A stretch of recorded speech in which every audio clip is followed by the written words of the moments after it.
ஜகம் நீ அணுவான உலகின் அகலம் நீ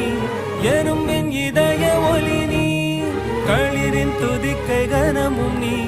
ஆயிரம் கை உண்டென்றால் நீ ஒரு கை தரக்கூடாதா ஈராயிரம் கண் கொண்டாய் உன் ஒரு கண்யனை பாராதா உன்னில் சரணடைந்தேன் இனி நீ கதியே